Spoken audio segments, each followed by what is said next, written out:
Sainte, Dieu t'a choisi depuis toute éternité pour nous donner son Fils bien-aimé.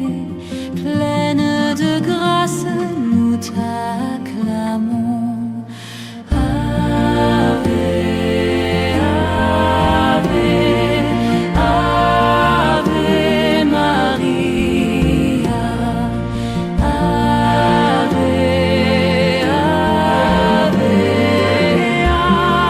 Ave Maria. Par ta foi et par ton amour, ô servante du Seigneur, tu participes à l'œuvre de Dieu. Pleine de grâce, nous te louons.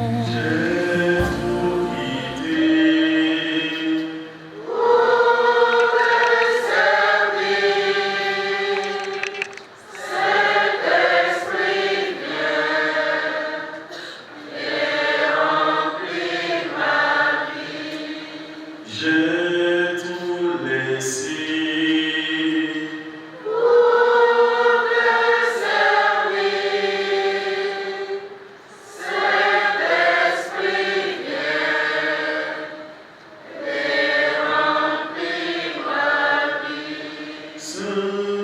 Saint-Esprit, viens.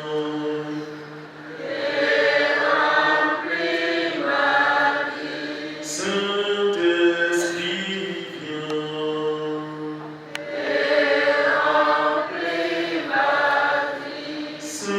Saint-Esprit, viens.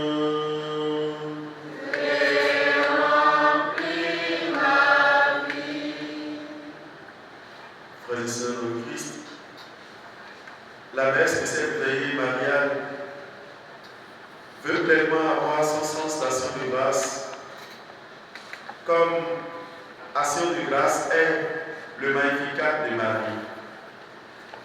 Cette messe est donc action de grâce pour toutes les grâces que le Dieu de bonté nous a accordées en ce mois de mai, mois de Marie, où la dévotion mariale de toute l'Église s'est faite encore plus sensible à travers chapelet communautaire quotidien, au chapelet quotidien en famille. Cette messe est donc action de grâce à Dieu pour le mois de mai, mois de Marie. Mais pourquoi mai est-il considéré comme mois de Marie? Quel sens ont tous les actes de piété mariale que nous avons eus jalonnant ce mois de mai?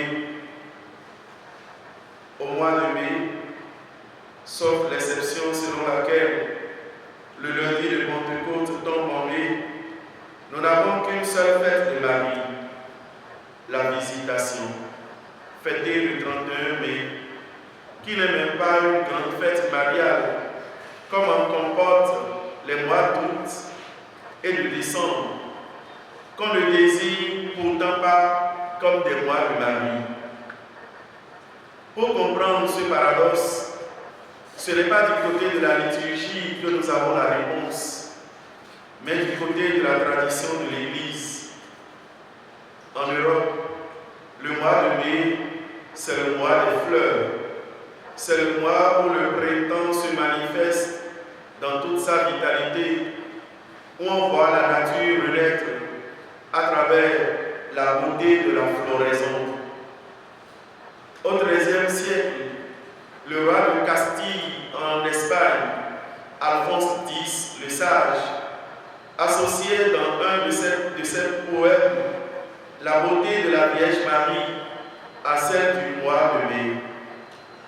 C'est à Rome, au XVIe siècle, qu'est née la tradition de consacrer les 31 jours du mois de mai à une prière mariale renforcée.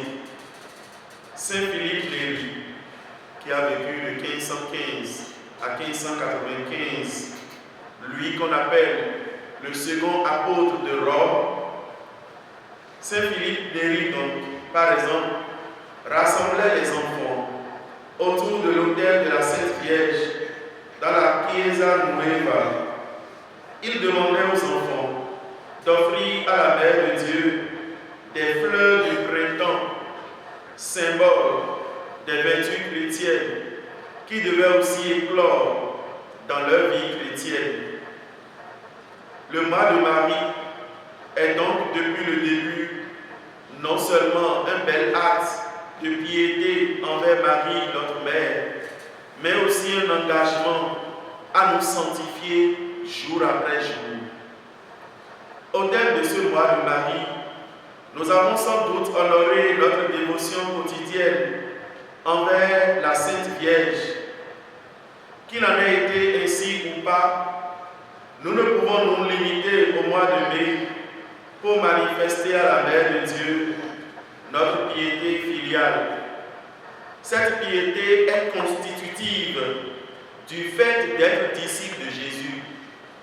Au pied de la croix, dans l'évangile de Saint Jean, Jésus a confié sa mère à son disciple bien-aimé.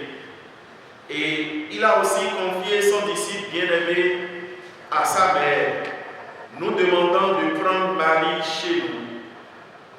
Pour notre Maître, c'est l'acte ultime pour nous signifier qu'on ne peut pas l'accepter comme notre roi et notre sauveur sans accueillir sa mère comme notre reine et notre secours auprès de Dieu. Et que nous demande cette mère et cette reine? Elle nous demande sans cesse de prier tous les jours notre chapelet et même notre rosaire et de faire pénitence. Pour preuve, le message de Marie à travers ces nombreuses apparitions reconnues par l'Église. Et serions-nous de dignes fils et filles de cette mère si nous nous dérogeons au conseil d'une si bonne maman? À Cana, si les servants avaient désobéi à Marie, ils n'auraient jamais eu la joie des noces, du vin meilleur de la fin. À Fatima, les trois petits bergers ont fini de réciter leur chapelet à midi quand la Vierge Marie leur est apparue. Et ces petits n'avaient qu'entre 7 et 12 ans. Sommes-nous sûrs que nos enfants aujourd'hui ont appris de nous une telle dévotion à la Mère de Dieu malgré leur âge? La dévotion à Marie ne doit pas seulement se limiter à la prière.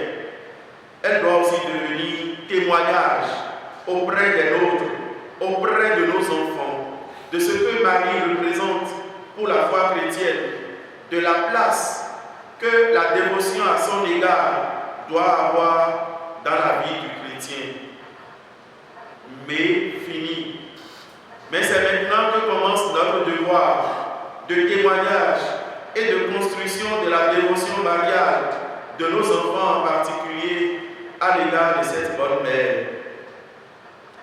Le mois de mai finit, mais c'est pour que ne s'arrête point notre imitation existentielle des vertus de la Vierge Marie par la grâce de Dieu, bien sûr. Imitons l'humilité de Marie qui a fait ce long chemin pour se rendre jusque dans la région montagneuse de Judée, pour se rendre donc dans la maison de sa cousine Élisabeth et se mettre à son service. De Nazareth jusque dans cette région montagneuse, il faut compter plus de 100 km. Et à l'époque de Marie, il n'existait pas Gosé, encore moins Yango. Il fallait y aller soit à dos d'âne ou à dos de cheval, ou carrément marcher. Voyons, imitons donc l'humilité de Marie, qui ne s'est pas limitée à son titre de Mère de Dieu, mais a choisi de s'abaisser, a choisi d'aller rendre service. Imitons aussi sa charité, pour les femmes qui, une fois dans leur vie, ont été enceintes. Elles savent que les 3 derniers mois sont les mois les plus lourds, car l'enfant qui a pleinement pris forme, eh bien, pour faire ressentir combien il pèse. Ce sont donc des mois privilégiés où on a un besoin précieux d'aide. Marie a été cette aide pour sa cousine Élisabeth. Je disais donc que le mois de Marie finit. À travers cette prière continuelle à l'égard de Marie, à laquelle nous sommes invités, puisons de la part de Dieu les grâces nécessaires pour être des témoins vivants auprès de nos frères et sœurs, de l'humilité de Dieu et de la charité de Dieu. Notre monde en a besoin pour croire que le Seigneur ne nous a jamais abandonnés, pour croire que ce Dieu d'amour continue de marcher au milieu de nous. Ce monde en a besoin pour croire en Jésus-Christ.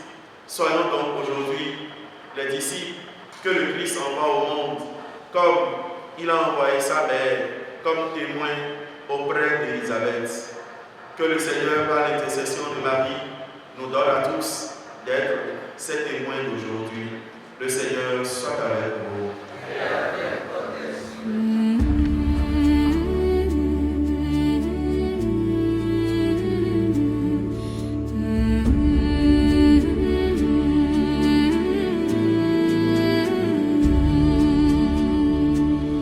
Les saints et les anges en chœur glorieux chantent vos louanges au règne des cieux. Ave, Ave, Ave Maria.